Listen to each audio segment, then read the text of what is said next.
Sarah Sarif, gadis berusia 10 tahun, ditemukan dalam kondisi mengenaskan di rumahnya setelah 2 hari meregang nyawa. Di samping tubuhnya, ada surat pengakuan dari sang ayah yang mengatakan kalau memang dialah yang sudah melenyapkan nyawa anaknya. Diketahui Sarah Sarif telah mengalami kekerasan secara terus-menerus. Nggak hanya dari ayahnya, tapi juga dari orang-orang dewasa lain yang tinggal satu rumah dengannya. Saya pernah membahas kasus ini di video saya sebelumnya. Dan di video ini saya akan membahas apa yang terjadi pada ayah Sarah Sarif setelah ditahan oleh pihak yang berwenang.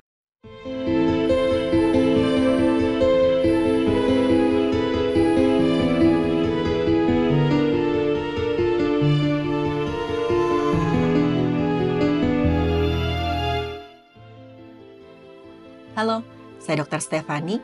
Saya seorang dokter spesialis forensik dan mediko-legal, dan saya belajar dari yang mati.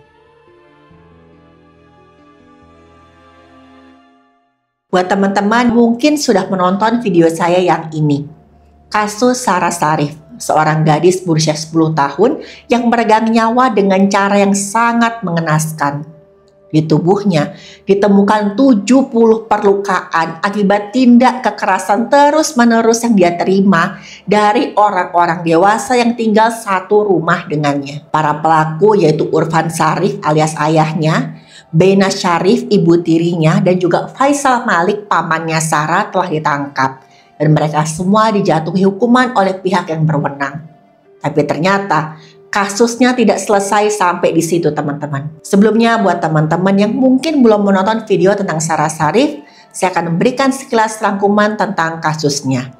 Jadi satu hari pihak yang berwenang menerima panggilan telepon dari seorang pria yang terdengar sangat ketakutan. Pria itu mengaku kalau namanya adalah Urfan Sarif. Di panggilan telepon tersebut, Urfan mengatakan, "Anak saya sudah meregang nyawa di rumah saya. Tolong diambil anak saya." Tapi saat itu pihak yang berwenang menyadari ada sesuatu yang aneh.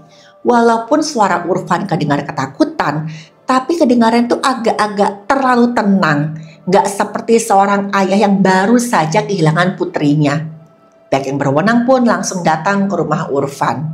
Di sana mereka melihat keanehan di rumah tersebut. Karena rumahnya kelihatan kosong dan agak berantakan. Lampu rumah nggak menyala, halaman rumahnya pun berantakan. Ketika diketuk-ketuk, dipanggil-panggil, itu sama sekali nggak ada yang menjawab panggilan pihak yang berwenang. Pihak berwenang akhirnya memutuskan untuk masuk ke dalam rumah. Perasaan mereka pun semakin campur aduk ketika di salah satu kamar mereka melihat ada seorang anak perempuan dalam kondisi yang sudah sangat mengenaskan. Posisinya terbaring di atas kasur. Dan anak perempuan tersebut bernama Sarah Sarif. Sarah adalah seorang anak perempuan berusia 10 tahun yang tinggal bersama ayahnya Urfan, pria yang tadi menelpon pihak yang berwenang. Lalu juga ada ibu tirinya yang bernama Benash, pamannya yang bernama Faisal, dan 5 saudara Sarah yang lain. Diketahui kalau ayah sama ibu kandungnya Sarah sudah berpisah ketika Sarah masih kecil. Dan setelah itu ayahnya menikah lagi dan mendapatkan hak asuh Sarah secara penuh. Di samping jasadnya Sarah, pihak yang berwenang menemukan ada beberapa lembar kertas yang ditulis dengan tulisan tangan. Di sana tertulis, "Kami menyayangimu Sarah. Siapapun yang menemukan surat ini, saya ingin kalian tahu kalau saya, Urfan, adalah orang yang sudah menghilangkan nyawa anak saya sendiri. Saya melarikan diri karena saya sangat takut. Tapi saya berjanji saya akan menyerahkan diri suatu hari nanti. Saya bersumpah, saya tidak bermaksud menghilangkan nyawa Sarah anak saya sendiri. Saya kehilangan kendali ketika saya mau mendisiplinkan anak saya. Dan saya mohon makamkan jasad anak saya secara layak. Saya akan kembali secepat yang saya bisa. Saya berjanji." Melihat kondisi Sarah yang sangat tragis, pihak yang berwenang langsung evakuasi jasadnya ke rumah sakit untuk diperiksa oleh dokter forensik. Dan hasil pemeriksaan dokter forensik menunjukkan bahwa apa yang ditulis di surat itu sama sekali nggak benar. Karena perlukaan yang dialami oleh Sarah itu sangat nggak masuk akal, benar-benar mengerikan. Dari hasil pemeriksaan forensik, luka yang dialami Sarah itu total ada 70 luka. Perlukaan yang dialami Sarah itu diantaranya tubuhnya tuh penuh dengan luka lecet dan juga memar. Paling banyak ditemukan pada paha, dada, perut, punggung, dan juga lengan atas. Bagian-bagian yang biasa tertutup pakaian. Selain itu, perlukaan di tubuh Sarah umurnya beda-beda. Ada yang baru, ada juga yang sudah mulai menyembuh dan membentuk jaringan parut gara-gara enggak diobati dengan baik. Perlukaan dengan pola seperti ini khas banget teman-teman pada tindak kekerasan yang berulang.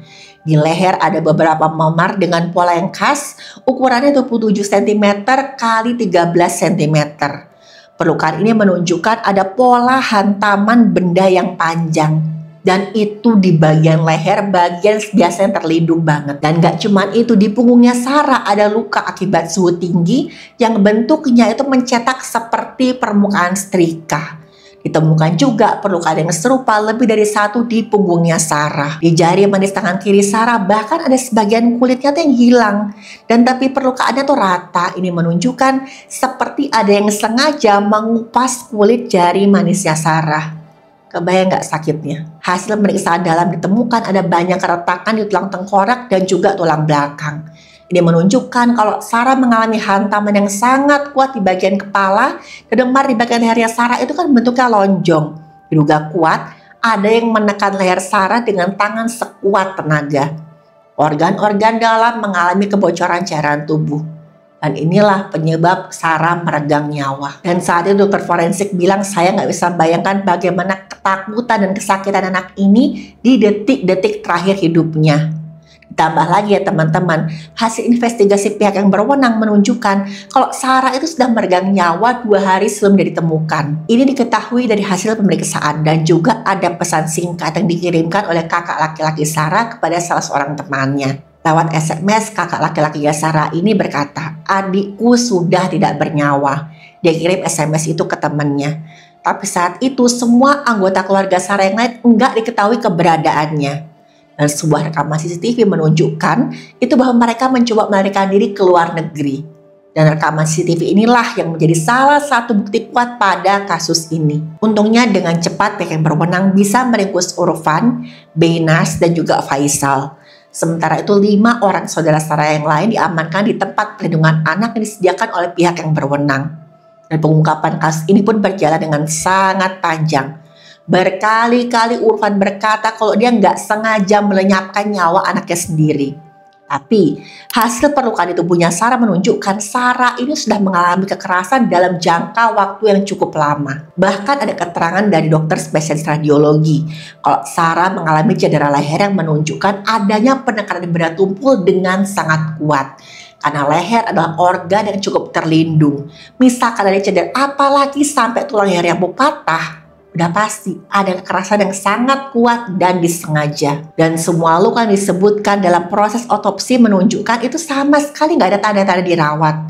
Yang artinya nggak hanya menyiksa, para pelaku juga membiarkan luka-luka di tubuh Sarah tanpa dirawat sama sekali. Dan kasus ini memicu kemarahan banyak pihak ketika dibuka ke publik. Apalagi dikatakan proses penyidikan kesulitan menemukan bukti kuat kalau Urfan, Beynas, ataupun Faisal itu sudah menyakiti Sarah. Proses penyidikan sempat mengalami berbagai macam hambatan, terutama gara-gara ketika Urfan, Beynas, sama Faisal ditanyain, keterangan mereka berubah-ubah, gak konsisten.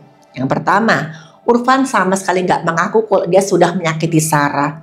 Tapi dia menuduh Beynas lah yang menyebabkan Sarah sudah meregang nyawa. Urfan bilang ibu tirinya Sarah itu emosinya nggak stabil, meledak-ledak. Urfan bilang setiap kali Beynas menyakiti Sarah, dia tuh minta Urfan sama Faisal untuk tidak mengatakan hal ini pada siapapun. Dan hal ini sempat dikonfirmasi oleh Faisal. Faisal juga menuduh bahwa Beynas lah pelaku utamanya. Sebaliknya, ketika Beynas ditanyai, Beynas mengatakan kalau Urfan lah yang selama ini sudah menyakiti Sarah. Beynas bahkan gak tega karena Urfan tuh benar-benar seperti kerasukan ketika dia menyakiti Sarah. Menurut pernyataan Beynas ini sempat mengirimkan sebuah pesan singkat kepada salah seorang saudarinya. Katanya, Urfan lagi-lagi menyakiti Sarah. Tubuhnya sampai dipenuhi memar yang sangat parah. Aku sangat kasihan sama Sarah, anak itu sampai gak bisa jalan loh. Aku akan melaporkan Urfan. Tapi nyatanya, Beynas gak pernah melaporkan Urfan sama sekali. Dan perkembangan kasus ini benar-benar memicu kemarahan banyak sekali pihak. Salah seorang penyidik yang berwenang bilang, ini adalah salah satu kasus paling buruk yang pernah dia hadapi. Apa yang dialami oleh Sarah Sharif adalah satu tindak kejahatan yang paling gak bisa dia bayangkan. Selama 30 tahun terakhir ini adalah kasus paling mengerikan yang pernah dia tangani. Memang separah itu kasusnya. Setelah melewati proses yang cukup panjang, pihak yang berwenang akhirnya menetapkan Urfan dan Benas adalah terdakwa utama tindak menghilangkan nyawa terhadap Sarah. Sementara Faisal didakwa dengan pasal pembiaran atau kelalaian yang menyebabkan hilangnya nyawa seorang anak. Tapi ternyata kasusnya tidak selesai begitu saja. Setelah Sarah Sharif meregang nyawa, pemerintah Inggris mengusulkan ada beberapa perubahan hukum untuk meningkatkan perlindungan anak, terutama yang bersekolah di rumah. Karena mereka nggak ingin kejadian seperti ini terulang lagi. Hukum ini secara khusus menekankan perlindungan dan pengawasan anak-anak yang bersekolah di rumah. Mereka harus memastikan pihak yang berwenang itu mengawasi pendidikan anak-anak di rumah. Juga peningkatan pengawasan terhadap orang tua yang milih menyekolahkan anaknya di rumah. Semakin dalam penyidikan, semakin jelas kok lingkungan keluarga di mana Sarah Sharif dibesarkan memang sangat-sangat bermasalah. Begitu Sarah lahir tahun 2013, dia langsung ditempatkan di panti asuhan. Karena ada kekhawatiran dia mengalami tindak kekerasan dari kedua orang tuanya. Padahal anak ini baru aja lahir. Waktu itu Sarah masih tinggal bersama Urfan dan juga Olga ibu kandungnya. Olga Sharif yang sudah lama berpisah dengan Urfan pun memberikan pernyataan terkait hal ini. Olga nggak tinggal bersama Sarah karena kalah oleh Urfan di pengadilan tentang hak asuh. Olga bilang dia sempat mencoba untuk mengajukan banding, tapi tetap aja dia kalah di persidangan. Dalam sebuah wawancara, Olga menangis dan berkata kalau Sarah itu sebenarnya adalah anak yang ceria dan pintar. Gak nakal sama sekali. Harusnya gak ada alasan Urfan menyakiti Sarah sampai segitunya. Olga bilang dia tuh gak mendapatkan hak asuh Sarah karena Sarah memberikan pernyataan keliru kalau Olga telah melakukan tindak kekerasan terhadap Sarah. Padahal menurut keterangannya Olga, Urfan lah yang sudah melakukan tindak kekerasan pada Sarah. Pada waktu itu Sarah masih sangat kecil. Setelah Olga sama Urfan bercerai, mereka memang berbagi hak asuh. Tapi Olga akhirnya dilarang untuk menemui anak-anaknya. Karena anaknya tiba-tiba aja tuh nggak mau bertemu dengan ibu mereka. Kata Olga, awalnya anak-anaknya tuh sangat antusias setiap kali mengunjungi ibu mereka. Tapi tiba-tiba aja sikap mereka berubah. Olga bilang mereka mulai bersikap memusuhi Olga, bahkan sampai nggak mau menerima telepon dari ibu kandung mereka sendiri. Olga yakin kalau Urfan telah mencuci otak anak-anaknya dengan ancaman kekerasan. Tapi saat itu Olga sama sekali gak bisa memberikan bukti. Sejak tinggal bersama Urfan dan juga Benas, sikap Sarah mulai berubah. Kata Olga, anaknya itu jadi pendiam, seringkali kelihatan murung, sedih. Dan sambil menangis Olga bilang, saya tuh tahu ada yang salah, tapi saya nggak bisa menyelamatkan Sarah. Bahkan Olga mengaku kalau Urfan itu memang sering terlibat dalam tindak kekerasan.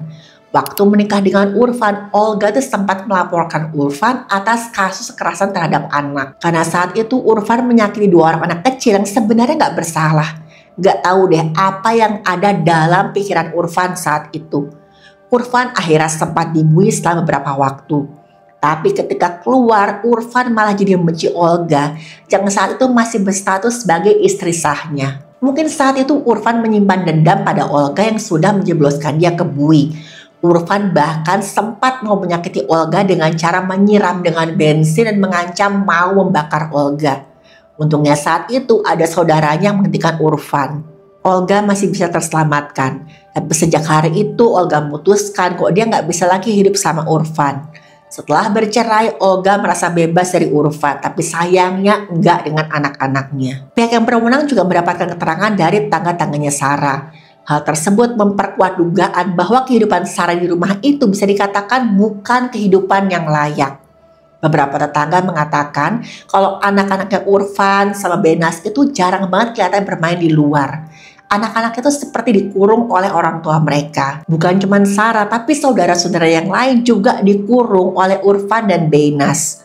Dan diketahui juga teman-teman, Sarah dikeluarkan dari sekolahnya kurang lebih 3-4 bulan sebelum ditemukan meregang nyawa. Urfan sama Benas berkata mereka tuh ingin menyekolahkan Sarah dengan cara homeschooling, diajar di rumah. Tapi ternyata tujuannya agar nggak ada yang curiga dengan luka-luka di tubuhnya Sarah. Ada tetangga yang bilang dia tuh sempat mendengar ada teriakan kesakitan seorang anak perempuan sebelum Sarah ditemukan meregang nyawa. Hasil penyidikan mengungkap ada banyak sekali petunjuk tentang bagaimana Urfan dan Benas memperlakukan Sarah. Tapi sayangnya, semua itu sudah terlambat. Sarah sudah meregang nyawa. Dengan bukti-bukti tersebut, persidangan Urfan, Benas, dan Faisal pun dilaksanakan. Udah pasti awalnya mereka membantah semua tuduhan itu. Bahkan nih teman-teman, mereka berani bilang kok mereka tuh gak tahu sama sekali tentang luka-luka di tubuhnya Sarah. Tapi pernyataan mereka bisa dibantah oleh kuasa hukum yang menunjukkan bukti-bukti yang sangat kuat. Mulai dari rekam medis, foto-foto luka, barang bukti, hingga keterangan para saksi. Terungkap juga apa yang terjadi di hari naas ketika Sarah meregang nyawa. Berdasarkan penyidikan kira-kira sebelum meninggal dunia, Sarah diikat di sebuah kursi dan matanya ditutup. Sarah kemudian dihantam beberapa kali oleh Urfan dan Benas secara bergantian. Sementara Faisal, dia nggak berbuat apa-apa. Urfan menggunakan sebuah pipa dan Benas memakai sebuah tongkat kriket. Selain itu mereka juga menyiram pergelangan kakinya Sarah dengan air panas. Mereka juga menempelkan setrika panas ke punggungnya Sarah beberapa kali. Dan dengan ini, pembelaan diri Urfan bahwa dia nggak sengaja menghukum Sarah terlalu keras nggak bisa diterima oleh pihak yang berwenang. Sudah jelas, ini adalah tindakan penyiksaan yang sangat keterlaluan. Urfan dan juga Benas terbukti melakukan penyiksaan yang sangat keji pada Sarah yang sama sekali nggak bisa melawan. Urfan dan Benas akhirnya pun mengakui perbuatan mereka. Sementara Faisal diketahui nggak pernah menyakiti Sarah. Tapi Faisal membiarkan semua itu terjadi sama Sarah. Dia tuh sama sekali nggak melapor, bahkan mencoba menghentikan Benas sama Urfan pun sama sekali enggak. Faisal memilih diam. Akhirnya mereka bertiga pun dijatuhi hukuman yang maksimal. Banyak yang menganggap hukuman yang diterima oleh ketiganya itu nggak sebanding dengan apa yang mereka lakukan. Terutama hukuman yang diterima oleh Faisal, si pelaku utama. Beberapa orang bahkan ingin memberikan hukuman versi mereka sendiri. Di antaranya adalah narapidana tempat Urfan dibuai. Selama penahanan, Urfan diketahui merasa sangat terancam. Para narapidana merasa marah atas apa yang dilakukan oleh Urfan. Mereka sering mengancam akan menghabisi Urfan. Dan puncaknya, waktu Urfan ditemukan dengan luka irisan benda tajam di bagian lehernya. Diketahui, dia diserang oleh seorang narapidana bernama Steve Sansom. Urfan diserang menggunakan tutup makanan kaleng diruncingkan dan diubah menjadi sajam. Steve meminta narapidana lain untuk menjaga pintu sel, sementara dia menyerang Urfan di bagian leher dan juga wajah. Jelas sekali, Steve tuh ingin menghilangkan nyawanya Urfan. Urfan pun mengalami cedera serius dan harus mendapatkan perawatan medis. Salah seorang saksi berkata, Steve Sansom adalah pelaku tindakan penghilangan nyawa disertai terhadap seorang wanita. Dan Steve itu sama sekali gak merasa menyesal. Bahkan Steve merasa bangga atas apa yang dia lakukan pada Urfan Sharif. Setelah mendapatkan perawatan medis diketahui kalau Urfan itu gak akan pernah bisa hidup tenang dalam tahanan. Karena salah seorang tahanan, Urfan sudah diincar oleh banyak narapidana. Mereka semua merasa marah dan sangat jijik mendengar penyiksaan yang dia lakukan pada Sarah. Setelah penyerangan ini, udah pasti nih, Urfan akan semakin diincar. Dan jangan harap Urfan bisa menjalani hukumannya dengan tenang. Dan sampai saat ini, Urfan, Benas, dan Faisal masih menjalani proses hukuman mereka. Teman-teman, kasus Sarah Sharif bukan hanya tentang seorang anak yang meninggal secara tragis. Ini adalah pengingat bahwa kekerasan terhadap anak seringkali terjadi secara diam-diam. Dan pelakunya bisa aja adalah orang yang paling dipercaya oleh korban. Orang yang ada satu rumah dengan korban. Dan seringkali korban gak berani melapor karena mereka merasa tidak berdaya menghadapi pelaku. Sarah mungkin tidak bisa diselamatkan. Tapi dari kisahnya kita bisa belajar untuk lebih peka, lebih peduli, dan gak tinggal diam kalau kita mengetahui ada tindak kekerasan terhadap orang di sekitar kita.